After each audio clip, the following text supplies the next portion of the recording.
The NFL world wasn't ready for the complete pandemonium that took place across the league last week. Bad teams were beating good teams were losing to bad teams, the Detroit Lions were still losing games, anarchy had ensued upon the league. But one thing remains constant: our upload schedule is still rigid and we are still cranking out these weekly podcasts. We are back yet again at thiccmaninc to tell you what went on last week and how you should interpret it, because everybody knows you shouldn't have your own opinions. Starting things off, we look at the Dallas Cowboys, Denver Broncos. How would you call this, Tristan? I would call it a debacle. A questionable situation, to say the least. Well, it was a blowout. The Broncos blew the Cowboys out. It was, 30-0 with 5 minutes left. And to me, this game really was a throwback to the Cowboys of last season and the last however many years where they're not very good. They looked completely uninspired the entire game. They played with little energy. Dak looked more like Dak and Dunk than the Dak of this season, where he's been lighting up defenses. They didn't impose their will on the Broncos. The offensive line wasn't pushing the Broncos around, who just traded away Von Miller. Zeke and Tony Pollard weren't running wild. We've seen Dak dominate. He didn't do that. They were just all around terrible, and it's probably for a few reasons. I think they looked past the Broncos. They saw the Broncos trade Von Miller to the Rams. They saw that the Broncos were starting Teddy Two Gloves at quarterback. They saw that the Broncos don't have the best talent in the world on offense. Weren't you the one hyping up their receiving core last year?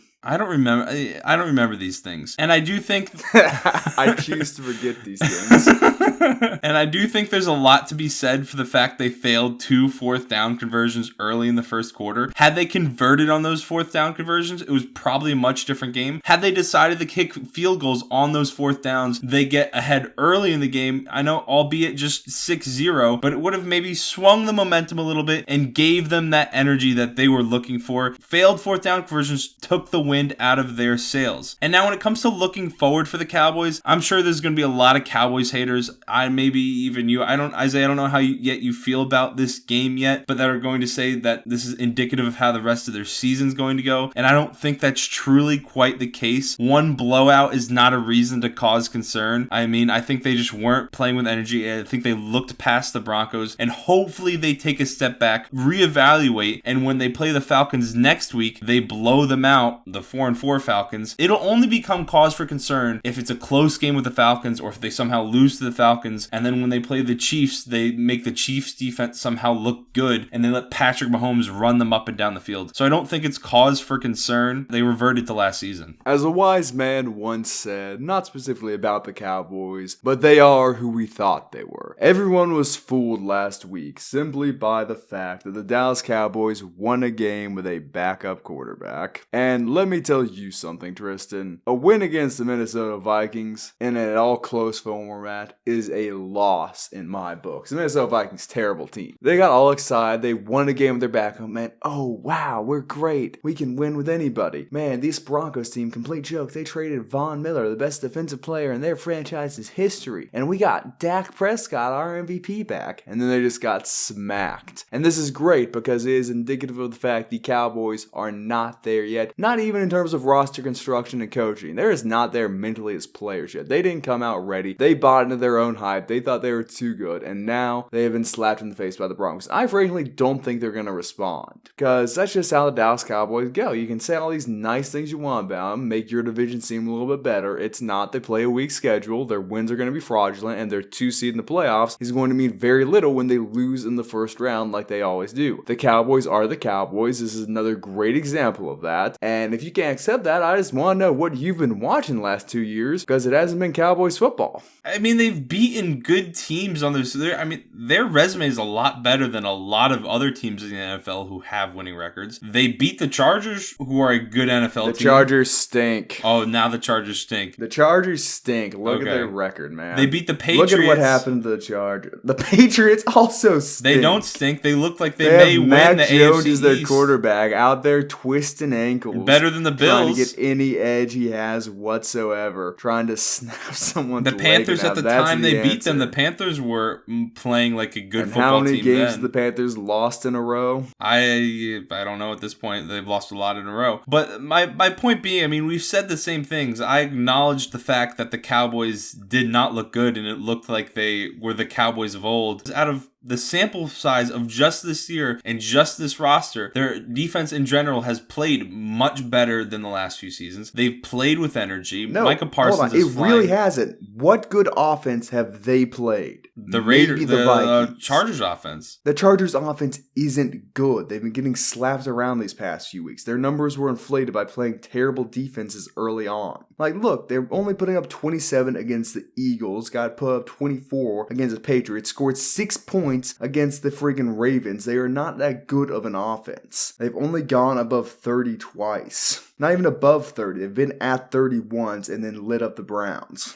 Like, they are just not that good. They're of an having offense. trouble Is this scoring, because but you they're top 10 drafted in Justin yards. Herbert? No, Is it's this not the because I root cause drafted of this? Justin Herbert. I don't like having to defend the Cowboys, but I think it's kind of crazy to attack them for one loss, especially with how convincing the rest of their victories have been this year. And me and you have both harped on the fact week 1 doesn't matter so much, but they almost beat the Bucs. So like they're a 2-loss team with a 2-point loss to the Bucs, and now they had one bad game against the Broncos. A lot of teams have had bad games this year. Is beating the Vikings. That's only that impressive because they had their backup quarterback. Beating the Chargers by 3 points isn't that big of a deal. The Cowboys are not. They beat the The Patriots top dogs too. of the NFC. The Patriots are not a good. They may win their football team, division. particularly earlier on in the year because of how Mac Jones is playing. But no, you just want the Cowboys to be good, so it makes the NFC least the worst division in football. Not football history, because they used to be good a long time ago. It makes the worst division in football currently look just a little bit better, where your lowly Giants reside. Are they at the bottom?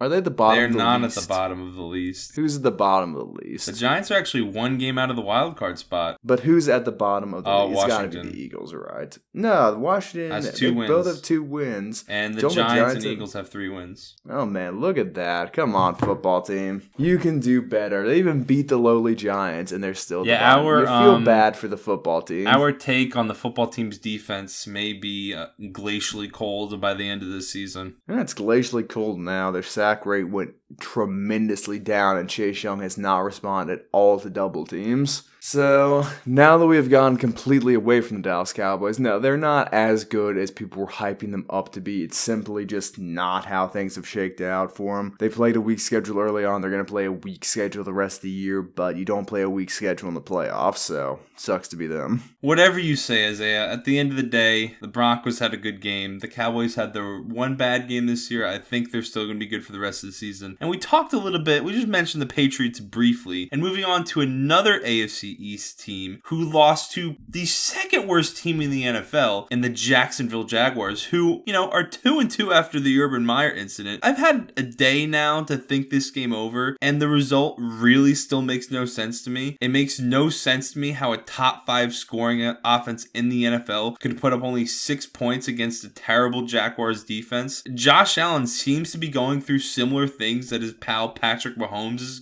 been going through. The interception to the Jaguars, Josh Allen, was terrible. It was pathetic. You were left questioning what he was even looking at. And the game ultimately came down to the fact that Josh Allen turned the ball over 3 times and the Jaguars didn't turn the ball over. And I am not going to, now I know I've just said negative things about Josh Allen, but I'm not going to use this game as a reason to slander Josh Allen moving forward. I have a similar opinion when it comes to people criticizing Mahomes. We have seen their talent. We know what both of them are capable of, and he's going to turn things around moving forward. He just had a bad game, and I think he was pressing due to some of the Bills' deficiencies. The thing that I think is really concerning for the Bills going forward is that they have absolutely no running game, and you can attribute that to their offensive line, and you can also attribute that to their running backs. Their running backs on 9 carries average less than 2.5 yards a carry. It is hard to win a football game when your running backs are running for less than 2.5 yards a carry, and your quarterback is your team's leading rusher, and your quarterback is forced to throw the ball 47 times. He's going going to make mistakes eventually. Ravens seem to be doing just fine with that strategy.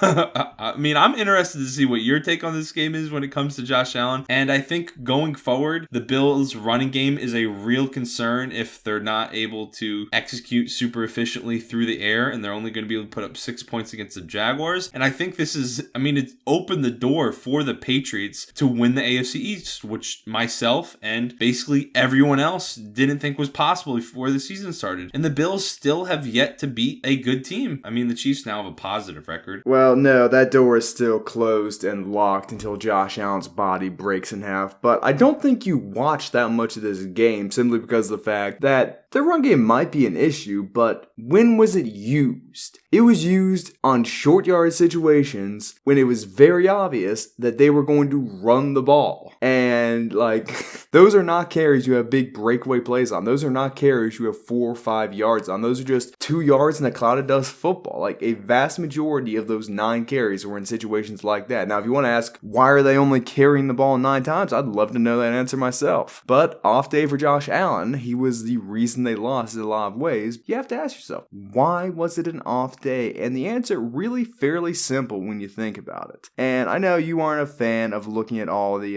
extracurricular reasons players might do it. You're much more of just seeing what happens on the field and reacting to that. But there's so much more to the NFL beyond things like that. But one thing which goes hand in hand with the NFL is broadcasting. It would not be the sport it is without all the little podcasts and all the little creators coming together and making their own content around the NFL. And 2 young men who have gotten into this game are Peyton and Eli Manning. And they've got a nice little Monday Night Football segment. Every player which has come on that show has lost the following week. It's a bunch of putzes, and then Josh Allen went on. He's the best player to go on. And that's just not the case. You look at the teams and the players who have been on that show, and it's rather amazing. They've got Travis Kelce, they got Russell Wilson, they got Rob Gronkowski, they got Matt Stafford, aka Stat Patford, and they got Tom Brady, and now Josh Allen, and all of them lost the next week. It legitimately might be a curse. I don't understand how it's all working out. I don't understand how this keeps happening, but it does. I think it has become abundantly clear. Players need to steer clear of this show. The only players I think should be going on this show are Lions players, because right now they can't get a win either way. So hey, break the curse somehow. What Lions players are the Mannings going to want to have on their show, though? I would love to hear what the Mannings have to say to Jared Goff.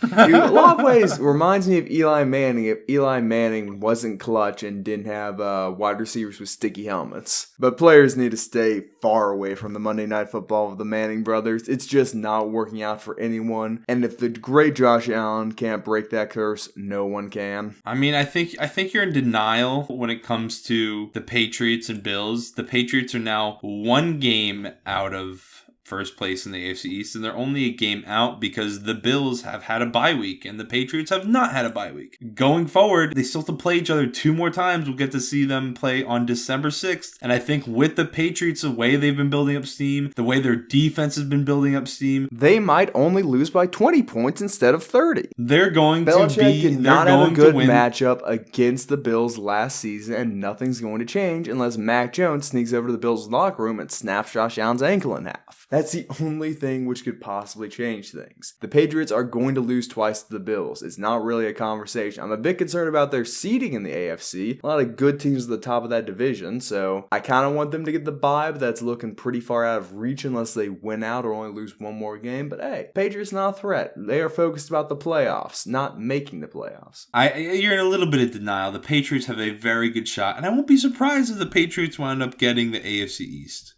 I won't be surprised. The Titans. I made a TikTok video, and I think many people felt the same way, that they were absolutely cooked after Derrick Henry went down with an injury. And I think their offense is definitely cooked. They got really lucky last night. The offense left a lot to be desired. Exactly what I thought was going to happen happened. It was extremely apparent they weren't functioning. Ryan Tannehill was unable to push the ball downfield. Now, this has nothing to do with Derrick Henry, but Bobby Hart was their starting left tackle and played left tackle. It is going to be hard to pass the ball when he's playing there for you. And it is not every game you're going to get Matthew Stafford to throw an interception that is very Wentz-like to put you on within their 5-yard line to let you get an easy touchdown. And then you get a bad Matthew Stafford pick 6 where he just threw the ball into coverage and let it go for a touchdown. They got lucky last night. The offense's deficiencies were extremely apparent without Derrick Henry, and especially with the offensive line not being all that talented, especially with Taylor Lewan out. I mean, Taylor Lewan was completely cooked by this point in the season before he got injured. Let's call a spade a spade. He was playing bad football. He is better than whatever Bobby Hart is.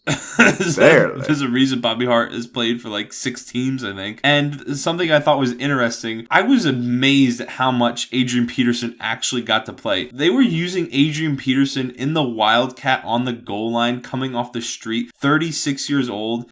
I was so surprised, and it was making me also upset because I needed Mick Nichols to put up some points, and apparently they have no faith in their running back who's been with them the entire season to actually play running back, and they took 36-year-old Adrian Peterson off the street to be the main ball carrier in needed situations. Their offense is completely deficient, and in general, I think Mike Vrabel needs a lot more respect as being one of the best coaches in the NFL. I think he's a top 5 coach in the NFL, been constantly finding a way for the Titans to get wins. Even with Derrick Henry out, the defense has now stepped up. The defense at the beginning of the season looked atrocious. Last year it wasn't very good, and now it's starting to come to life with the players they have. Jeffrey Simmons, Harold Landry, Kevin Byard. So I think Mike Vrabel needs more respect. The offense is still really bad. Have their division locked up now, especially with this win. They need what? They have 7-8 wins. They need probably 3 more wins to outpace the Colts. They need 1 more win to outpace the Colts. The Colts are completely dysfunctional.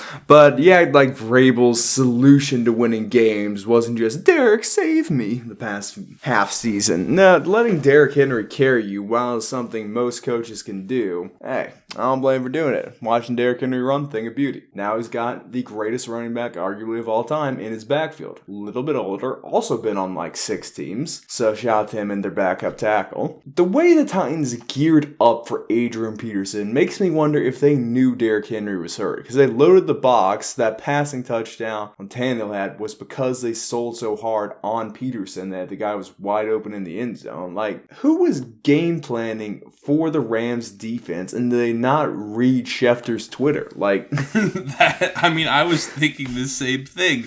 On the rushing touchdown that Tannehill had, they loaded the box like it was Derrick Henry, completely bit on the fake, and let Ryan Tannehill walk into the end zone. I mean, let's call a spade here. Derrick Henry probably would not put up that good of a numbers against the defensive effort which was put on by the Rams last evening. The only difference is Titans somewhat knew they were going to have to do things besides just feed him the ball, so worked out for him. Are other teams going to be like that? Probably not. Most of these guys working as defensive coordinators know their football a little bit better than I think the Rams guy might after last week, but Adrian Peterson will have a big role with that team. Being 36 does not matter. He was the bell cow back for the Lions last season. Had a whole bunch of touchdowns, not that many carries, but he was the go-to goal line guy, and he is going to see a bigger role. He's still got some speed, gas left in the tank. Being away from football might honestly be beneficial in a lot of areas to most players because you're not getting that wear and tear on your body. So I'm very happy to see him back in the league doing what he does, and I expect a few 100-yard games to finish the season out. Go Titans. They are easily going to win that division.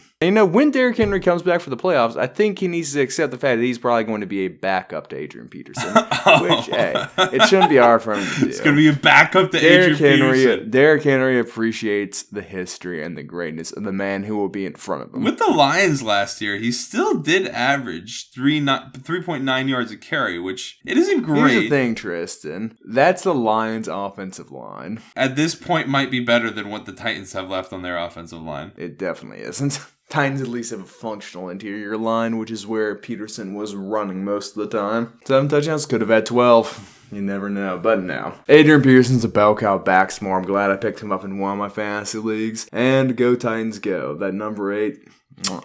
One last thing I have to say about the Titans is that they're in great position come playoff time because it looks like Derrick Henry's going probably, even if it's 10 weeks, I think 9 weeks or 10 weeks. I don't know. That's when the playoffs start. And if he's healthy and full go when the playoffs come around, the Titans are in a great position. I think that's something to look forward to if you're a Titans fan, because they're going to make the playoffs. But that has been today's show. Let us know what you think down in the comments below. Be sure, if you have not already, which you probably have, to hit that subscribe button. We appreciate all the growth we are getting. 11 subscribers in a month. Very big deal for us. Astronomical growth, but we will see you next week.